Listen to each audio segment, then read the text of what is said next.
السلام عليكم ورحمة الله وبركاته. أهلا وسهلا بكم متابعين الكرام في فيديو جديد من بعد غياب طويل على القناة. متابعين أم دينيز الغوالي، اليوم رجعت لكم بفيديو شاورما دجاج أو صاج دجاج. طبعا كالعادة الفيديو بسيط، ما بأي تكلف، بسيط كالعادة مثل ما عودتكم دائما على فيديوهات أم دينيز، دائما بسيطة ومكوناتها موجودة بكل بيت عراقي. اليوم نبدي فيديونا بنات. مثل ما تشوفون اليوم حبيت أشارككم حتى أتواصل وياكم وأرجع على القناة. حبيت اليوم أسوي عشاء شاورما دجاج. حلو إنه نغير ونكسر الروتين والملل شوية، نسوي شغلات بيدنا، يعني مو بس نطلب من المطاعم. صراحة أني الشاورما أو القص أو الصاج دجاج أكثر شي أطلبه من برا، مع إنه أني ضابطته وأعرفه وأعرف التتبيلة مالته، بس نتعاجز. فقلت اليوم خلي أسويها بالبيت. دزيت على مكوناتها مثل ما تشوفون هنايا. بسطت بالقاع طبعا، والغراض داير ما دايرين خليتن بنات مثل ما تشوفون. حطيت ليمون، وهذا المي بالبداية درتو بنات، هذا محتفظين احنا بمي مال خيار. احنا نسوي خيار بالبيت بملح وخل أبيض، فهذا المي مالته يكون مالح على حامض. درت من عنده شوية على الدجاج على مود ينطي طراوة، وضفت لبن وملح وليمون. ومثل ما تشوفون هنا هذا لبن عرب درت شوية من عنده، وهنايا كركم، وضفت بهارات دجاج وفلفل أسود وشوية طحينة أو الراشي، احنا نقول عليه بالعراقي بالعامية. لإخواننا العرب تقولون على الراشي طحينة. مثل ما تشوفون مكونات بسيطة. انتو بعد شوف شنو تحبون. اكو بهارات شاورما دجاج، الصراحة اني هاي المتوفرة عندي، لان مو بهاراتي الخاصة الصراحة، مو ببيتي، ببيت اهلي. فمن الموجود جود ضفت هالموجود البهارات.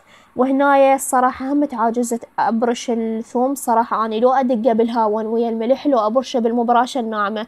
هنا قلت خله ثرمه ناعم، ومن يتقلى ويا الشاورما عود اوخره اسحبه، اهم شي ينطي النكهة. يجوز قلت يعني اكو خاف واحد يجيب حلقة ثوم ما يحبه، بس انا احب نكهة الثوم بالاكل. هنا ضفت اوراق البصل، غسلتها وخليتها تنطيها نكهة كلش طيبة وتسحب الزفرة، مع انه اني مستعملة دجاج، يعني صدر دجاج ذبح عراقي. وهنايا شحم اللية، احنا نقول عليه اللية بالعراقي، شحم اللية شوية ثرمت، وشوية خليت زيت، تقريبا اقل الخاشوقة مال اكل، شوية مو زيت العفو، دهن يعني سمنة، دهن تنك، دهن آلتونسة خليت كلش طعمه أحبه بالأكل. استغنيت عن الزيت بصراحة، من زمان من زمان صرت ما أحب كلش طعم الزيت بالأكل. تعلمت على الدهن صحي أكثر وطعمه أحبه أكثر. وهنا بنات أني الصدر تقريبا خليته 4 إلى 5 ساعات الصراحة، يعني بثلاثة الظهر تبلته. قلت خلي قبل بوقت شوية على مود يطرى، لأنه الصراحة كان عندنا عمال وبيتنا مخبوص بالبيت، فقلت خلي أجهزه من وقت على مود بالليل ما عندي شي قبل يعني أحمسه الصدر وأقله وياه هاي السوالف وأكبسه. فسويت يعني كمية كلش كبيرة، العائلة كاملة يعني تقريبا بال12-15 شخص سويت.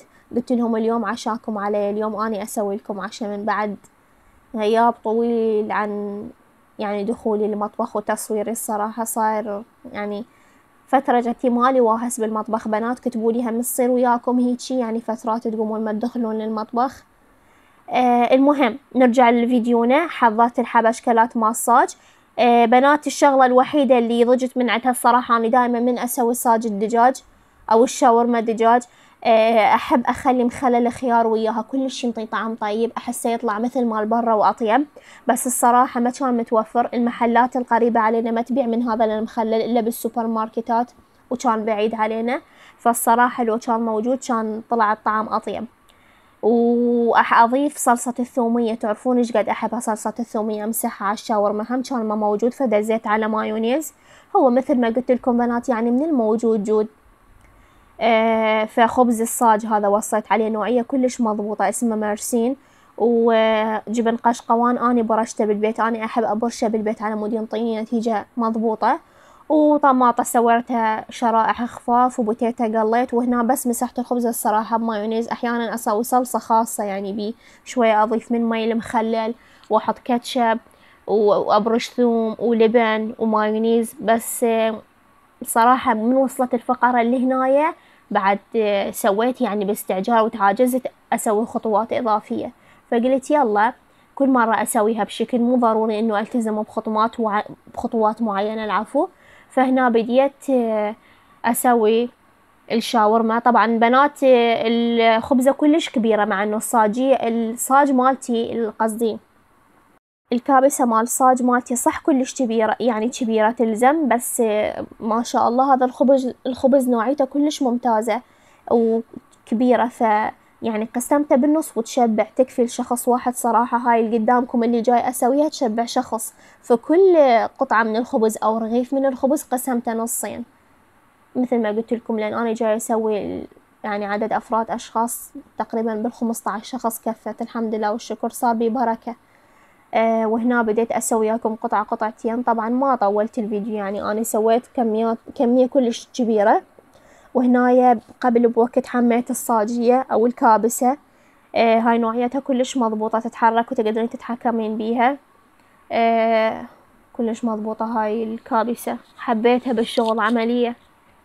من يعني تصير الحرارة مالتها عالية هي تفصل من يمها، وبسرعة تصير، ما أظل أنتظر فترة طويلة، وبيها مثل ما تشوفون هذا المجر اللي ينزل من عندها الدهن. بنات يجوز تنتقدون الصاج مالتي تقولون شكله مرعبال، ما مهتمة بيه، قلت لكم يعني أفراد عائلة كلش كبيرة فسويته، يعني مو المهم الشكل طبعا طعمه طلع لذيذ الله شاهد. فإذا تحبون تسوون التتبيلة اللي سويتها براحتكم، أنا راح أكتب لكم المكونات اللي أنا استعملتها بصندوق الوصف. ومثل ما قلت لكم الطبخ عالم مفتوح، يعني أنا هسه مثلا سويت تتبيلة هاي الشاورما صراحة ما ملتزمة بيها، أنا يعني أخلي أي شي، خاصة هسه من أنا جاي البيت أهلي يعني ما ملتزمة، بهاراتي غير، أخلي أحيانا ماجي، أخلي جوزة الطيب، أخلي بهارات مال قص. أني هنا ما كنت يعني مثلا هنا بهالفيديو خليت بهارات مال دجاج وفلفل أسود وكركم فقط، اكتفيت بهاي البهارات، يعني ما نلتزم ببهارات معينة.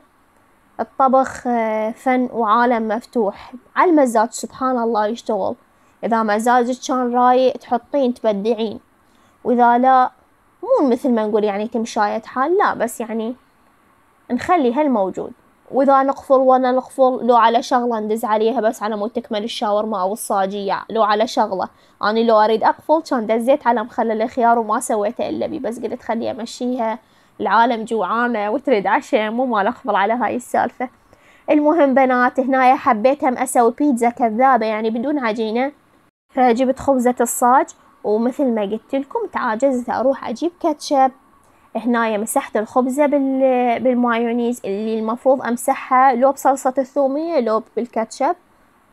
فسويت بيتزا كذابة مثل ما نقول نقنع الجهال، خليت هي من الحشوة مال الشاورما طماطة وجبن، زاد عندي جبن فقلت خلي أسوي بيه فد بيتزا للجهال يكيفون عليها. حميت الفرن مسبقا من جوا ومن فوق، مجرد يعني عفته تقريبا لو 5 دقائق لو 10، هو الخبزة صايرة يعني هي مو عجينة، والمكونات كلها مستوية بس على مود يذوب الجبن على المكونات، وأطلعها شوية نفرح الجهال. كلش كيفوا بيها يعني أكثر من الصاجية. هاي بيتزا اقتنعوا إنه هاي بيتزا. وهاي آخر كمية مثل ما قلت لكم بنات، صلوات صار يعني كمية كلش كبيرة، صار بي بركة. آخر شي هاي الكمية ضفت البوتيتا، وضفت الجبن والمايونيز مسحت عليه والطماطة. هاي عمي قلت له هاي سويت؟ يقول ليش بينت؟ يسوي اوكي عود.